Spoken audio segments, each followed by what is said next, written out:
এই যে paper currency যেটা 1400 সাল থেকে শুরু করে আজকে পর্যন্ত চলে আসছে, 1913-তে ফেডারেল রিজার্ভ স্থাপন হলো এবং 1933 সালে একটা খুব বড় এক্সপেরিমেন্ট আমেরিকান গভর্নমেন্ট করে। আমেরিকান গভর্নমেন্ট কি করে, একটা ল পাস করে। কি ল পাস করে, যে আজকে থেকে কোনো ব্যক্তি সোনার কয়েন নিজের কাছে রাখতে পারবে না, যদি রাখে তাহলে তার 10 বছর জেল হবে এবং $10,000 জরিমানা হবে, এবং অথবা দুটোই হবে, মানে 10,000 টাকা জেলও হবে প্লাস 10,000 টাকা জরিমানা হবে এবং 10 বছর জেল, দুটোই হবে। 1933 এটাতে কি বুঝতে পারলাম জানেন? এটাই বুঝতে পারলাম যে তখনও 1933-এও মার্কেটে গোল্ড অ্যান্ড সিলভার কারেন্সি হিসেবে ব্যবহার হতো, তাই তো?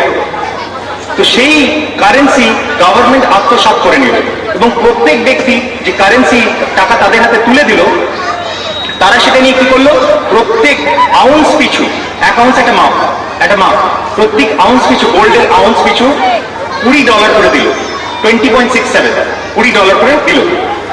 1933 এটা হলো। এরা এক্সপেরিমেন্ট করতে চাইছিল, এরা দেখতে চাইছিল যে পুরো আমেরিকার লোকজনকে যদি বোকা বানাতে চায়, তারা কি বোকা হবে? এবং দেখলো হ্যাঁ, বোকা বানানো সম্ভব।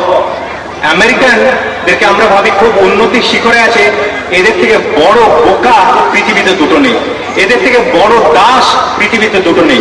কিন্তু দুর্ভাগ্যের ব্যাপার, না ওরা জানে না আমরা বুঝি। ওরাও জানে না সেটা, অথচ দাস হয়ে বসে আছে, দিন রাত মেহনত করে যাচ্ছে, পরে দেখছে টাকার ভ্যালু কমে গেছে।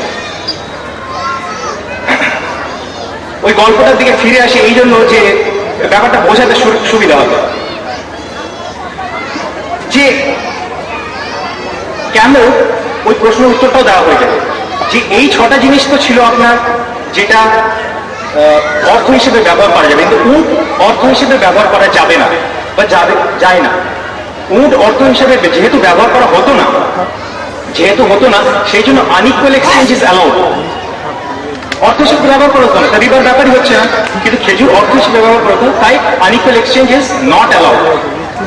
তো উটের গল্পটা আপনাকে বলি, যে একটা ব্যক্তি সারা মাস খাটলো, কাজ করলো, মাসের শেষে স্যালারি পেয়েছে।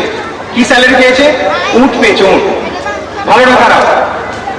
মনে হচ্ছে ভাবছি ভালো, স্যালারি পেয়েছে, উট স্যালারি পেয়েছে।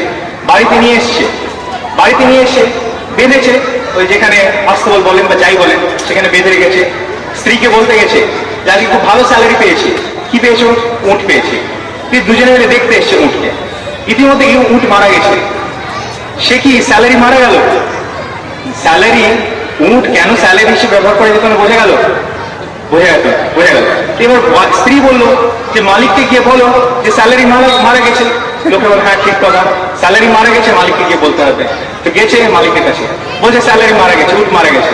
মালিক বলছে স্যালারি বেঁচে ছিল, যখন দিয়েছিলাম বেঁচে ছিল, যখন নিয়েছিলে, যখন দিয়েছিলাম তো বেঁচে ছিল।